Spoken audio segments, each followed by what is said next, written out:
நலாஸ் நாட்டு சர்க்கரை நலமுடன் வாழ நலாஸ் இந்தியாவிலேயே நாட்டு சர்க்கரைக்கு ISI முத்திரை மற்றும் அக்மார்க் அங்கீகாரம் பெற்ற ஒரே நிறுவனம். தொடர்புக்கு 9047033531. ஈரானுக்காக இந்தியாவின் ஜம்மு காஷ்மீர் மக்கள் நன்கொடை வழங்கியதற்கு இந்தியாவில் இருக்கும் ஈரான் தூதரகம் நன்றி தெரிவித்துள்ளது. ஈரானுக்கும் அமெரிக்கா மற்றும் இஸ்ரேலுக்கும் இடையேயான போரானது 20 நாட்களுக்கும் மேலாக நடந்து வருகிறது. மேற்காசியாவில் நிலவும் போரால் இஸ்ரேலில் இதுவரை 13 பேர் கொல்லப்பட்டுள்ளனர். ஈரானில் 1200க்கும் மேற்பட்டோர் உயிரிழந்துள்ளனர்.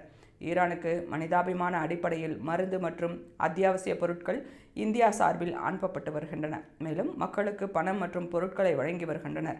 குறிப்பாக ஈரான் மக்களுக்கு உதவுவதற்காக இந்தியாவின் ஜம்மு காஷ்மீர் மக்கள் தங்களது சேமிப்புகளை நன்கொடையாக வழங்கி வருகின்றனர்.